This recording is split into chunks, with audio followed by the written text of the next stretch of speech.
Hi hello dear friends, எல்லாரும் எப்படி இருக்கீங்க? அனைவருக்கும் இனிய சுதந்திர தின நல்வாழ்த்துக்கள். இன்றைக்கி நாம் பார்க்க போகிறது எக் ஸ்டிக் எப்படி பண்ணுறது தான். அதுக்கு தேவையான இன்க்ரீடியன்ட்ஸ் இமேஜில் கொடுத்துருக்கேன், பார்த்துக்குங்க. எல்லோரும் யோசிப்பீங்க ஆனியன் பீல்ஸ் எதுக்கு போட்டு வச்சுருக்கேன்னு. நிறைய பேர் எக்கு பாயில் பண்ணும் போது எக்கு உடஞ்சி போயிடுது. ஸோ எக்கு உடையாமல் இருக்கிறதுக்கு ஆனியன் பீல்ஸ் போட்டுட்டு அதில் எக்கு போட்டு நீங்கள் பாயில் பண்ணிங்கன்னா எக்கு உடையாமல் நல்லா பாயில் ஆகி எக்கு முழுசாக கிடைக்கும். ஸோ அதுக்காக நான் ஆனியன் பீல்ஸ் போட்டிருக்கேன். இதை நீங்கள் எல்லோரும் ட்ரை பண்ணி பாருங்கள். நான் இங்கே பண்ண போகிறது ஒரு எக்கு ஒரு பொட்டேட்டோ தான் வச்சு பண்ண போகிறேன். அதுக்கு தான் டிஸ்கிரிப்ஷன்ஸ் கொடுத்துருக்கேன். நீங்கள் 3 எக்குக்கு தேவையான அளவுக்கு இன்க்ரீடியன்ட்ஸ் சேர்த்துக்குங்க. பொட்டேட்டோவை நல்லா வாஷ் பண்ணிவிட்டு அதை கட் பண்ணி பாயில் பண்ணி எடுத்து வச்சுக்கிங்க. பாயிலான பொட்டேட்டோவை பீல் பண்ணிவிட்டு நல்லா ஸ்மாஷ் பண்ணி எடுத்துக்குங்க.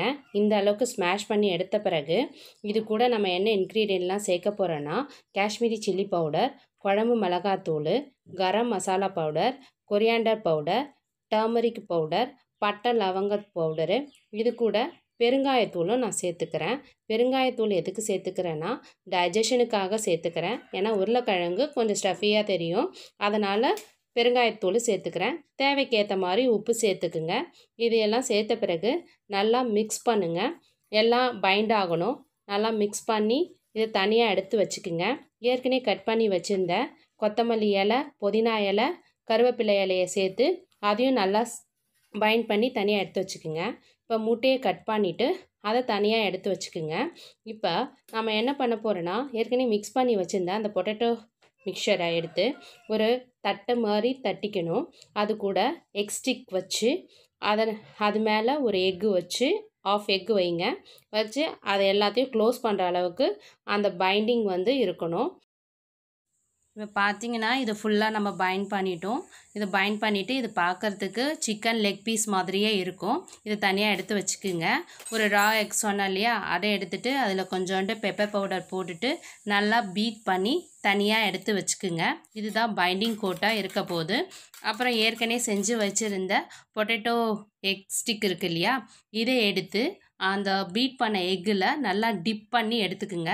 இதான் பைண்டிங் கோட்டாக யூஸ் ஆக போகுது. ஸோ நல்லா ஃபுல்லாக எங்கே பார்த்தாலும் டிப் ஆகிற அளவுக்கு கோட் பண்ணி வச்சுக்குங்க. அதுக்கப்புறம் நம்ம பிரெட் க்ரம்ஸ் சொன்னோம் இல்லையா, அந்த பிரெட் க்ரம்ஸில் போட்டு செகண்ட் பைண்டிங் நம்ம கொடுக்க போகிறோம். இது ஃபுல்லாக பைண்ட் ஆகணும். எல்லா இடமும் பிரெட் க்ரம்ஸ் இருக்கிற அளவுக்கு கோட் பண்ணி தனியாக எடுத்து வச்சுக்குங்க. இது ஒரு 5 minutes அப்படியே விட்டுருங்க, நல்லா பைண்ட் ஆகிற அளவுக்கு. அதுக்கப்புறம் அடுப்பை சூடு பண்ணி பேன் நல்லா சூடாகட்டும். ஆயில் ஊற்றி ஆயில் நல்லா பாயில் ஆன பிறகு இந்த ஏற்கனவே செஞ்சு வச்சுருக்கோம் இல்லையா எக் ஸ்டிக்கு, இதை எடுத்து ஆயிலில் போட்டு நல்லா ஃப்ரை பண்ணுங்கள். கோல்டன் கலர் வர வரைக்கும் நல்லா ஃப்ரை பண்ணியிருக்கணும்.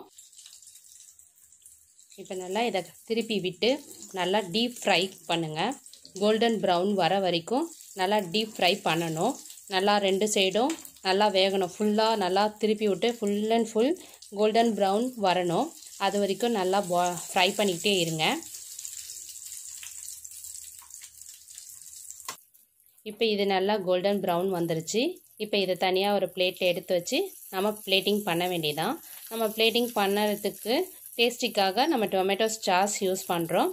இந்த மாதிரி தனியாக எடுத்து வச்சுட்டு இது கூட டொமேட்டோ சாஸ் கொடுத்தோன்னா குழந்தைங்களுக்கு அவ்வளோ எம்மியான எக் ஸ்டிக் ரெடி ஆகிடுது.